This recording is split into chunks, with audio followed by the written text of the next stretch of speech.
22শে শ্রাবণ, রবীন্দ্রনাথ ঠাকুরের ৮৩তম প্রয়াণ দিবস। ১৯৪১ সালের এই 22শে শ্রাবণ এক বর্ষণমুখর দিনে শেষ নিঃশ্বাস ত্যাগ করেছিলেন তিনি। বাংলা হারিয়েছিল তাদের প্রাণের প্রিয় ঠাকুরকে, যার সঙ্গে আত্মিক যোগ ছিল বাঙালির।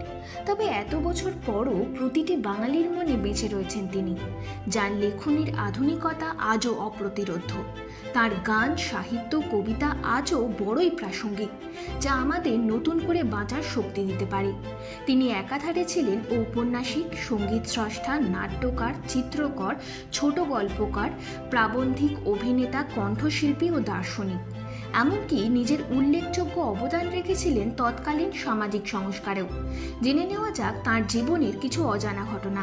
জন্মদিনে রবীন্দ্রনাথ বলতেন, ধরতে গেলে প্রতিদিনই তো মানুষের জীবনে নববর্ষ আসে, নবজন্ম লাভ করে। প্রতিদিনই নতুন করে তার পর্ব শুরু হয়। তাকে নির্দিষ্ট সময়ের মধ্যে ফেলে রাখা ঠিক নয়। সকালে দেরি করে ওঠায় প্রবল আপত্তি ছিল রবীন্দ্রনাথের। তার কথায়, এমন করে দিনের অনেকখানি সময় আলস্য খাবলে নেয়, এ কখনোই হতে দেওয়া যায় না। ১৯১৩ সালের ঘটনা।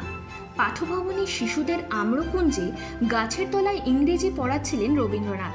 সেই সময় ক্ষিতিমোহন সেন এসে জানান, বিদেশ থেকে খবর এসেছে নোবেল পুরস্কার পেয়েছেন রবীন্দ্রনাথ। খবর শুনে প্রথমেই তিনি বলেন, বিশ্বভারতী ড্রেন কাটার সংস্থান হবে ওই টাকা থেকে।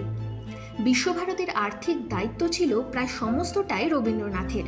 একবার সচিব অনিল চন্দ ও তাঁর স্ত্রী রানীচন্দের ৬ মাসের ছেলের কান্না শুনে মধ্যরাতে নিজের বায়োকেমিকের বাক্স থেকে বেছে ওষুধ নিয়ে তার বাড়িতে ছুটে এসেছিলেন রবীন্দ্রনাথ।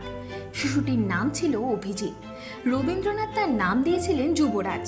রবীন্দ্রনাথ বলতেন তিনি নাকি রং কানা, লাল রং নাকি তার চোখে ধরাই পড়ে না, অথচ নীল রং তিনি ভালো করে খুঁজে পেতেন।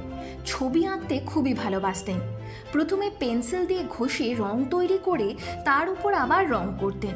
বলতেন তাতে রং জোরালো হয়। রবীন্দ্রনাথের সবসময় সঙ্গী ছিলেন এক পরিচালক, তার নাম বনমালী। বনমালীর বিশ্বাস ছিল, মুম্বাই শহরে গেলে নাকি তার গায়ের কালো রং ফর্সা হয়ে যাবে।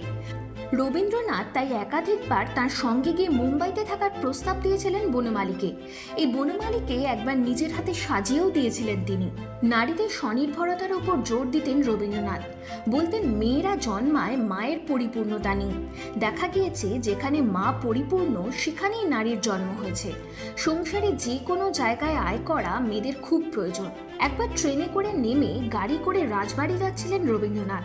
হঠাৎ শোনা যায় তিনি বিড়বিড় করে কি যেন বলছেন আর হাসছেন। কাছে যেতে শোনা যায় তিনি বলছেন, সেনগুপ্ত দাশগুপ্ত, সেনগুপ্ত দাশগুপ্ত। অর্থ জিজ্ঞাসা করা হলে তিনি বলেন, শুনতে পাচ্ছিস না গাড়ির চাকায় শব্দ উঠেছে, সেনগুপ্ত দাশগুপ্ত। Bureau report, Ritam Bangla.